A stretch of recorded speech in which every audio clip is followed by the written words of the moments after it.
Welcome back guys on back bencher medicos, जहाँ पे हम टॉपिक्स डिस्कस करते हैं क्वेश्चन आंसर के फॉर्मेट में। सो देखते हैं आज का हमारा क्वेश्चन क्या है।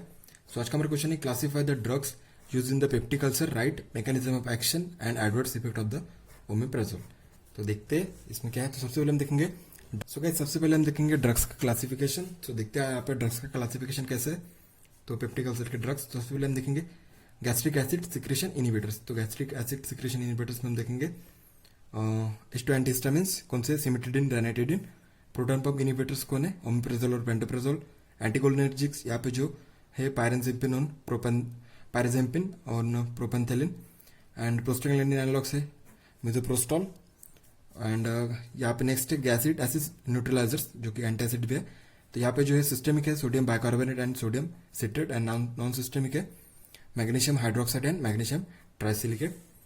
अल्सर प्रोटेक्टिव ड्रग्स है sucralfate, and anti H pyloric drugs है अमोक्सिसिलिन एंड क्लेथ्रोमेसिन। तो ये होगा हमारा classification of the drugs. Next हम देखते हैं ओमेप्राजोल के बारे में। तो देखते हैं omeprazole is a powerful inhibitor of the gastric acid which can totally abolish HCl secretion.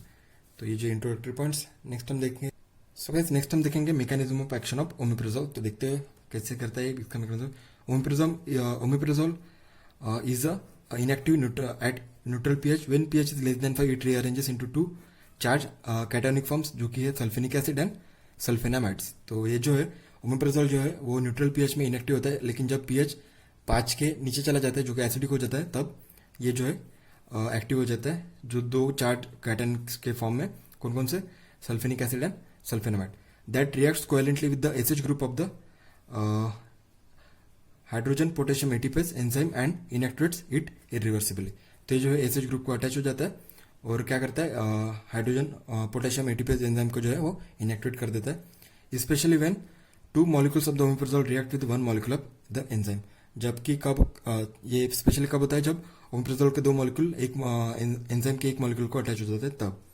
तो देखते हैं after absorption of into the blood stream and subsequent division in parietal cells it get concentrate in the acidic canalicula. ये क्या होता है, blood stream के साथ जो है वो जब ओमेप्राजोल का एब्जॉर्प्शन हो जाता है तो ब्लड कहाँ पे, ब्लड स्ट्रीम में, तो ये जो है वो डिफ्यूज हो जाता है किसमें, पैराइटल सेल्स में, एंड कॉन्सेंट्रेट हो जाता है एसिडिक कैनालिकुला में। तो ये जो है यहाँ पे एसिडिक होने के कारण क्या होता है, here because charge form generated at the acidic pH it enables to diffuse back. और ये जो है यहाँ पे जो है एसिडिक होने के बाद ये जो है हमारा ओमेप्राजोल जो है चार्ज फॉर्म में चार्ज कैटन्स फॉर्म कर देता है। सो गाइस हमारा जो ओमेप्राजोल जो है वो चार्ज कैटन्स फॉर्म कर देता है। तो उसके वजह से क्या होता है, वो जो चार्ज आयंस है वो डिफ्यूज बैक नहीं होते। It get tightly bonded to the enzyme by covalent bond. और ये जो है वो चार्ज कैटन्स टाइटली बॉन्ड करते हैं एंजाइम्स के साथ। This features and the special localization of this hydrogen potassium ATPase to the apical membrane of the parietal cells confers high degree of the selectivity action to the omeprazole. और इसी feature के कारण जो है वो हमारा जो है कौन सा एंजाइम, हाइड्रोजन पोटेशियम एटीपेज जो है वो सिलेक्टिव हो जाता है ओमेप्राजोल के लिए, हाईली सिलेक्टिव हो जाता है ओमेप्राजोल के लिए। Acid secretion resumes only when new hydrogen potassium ATPase molecular synthesise.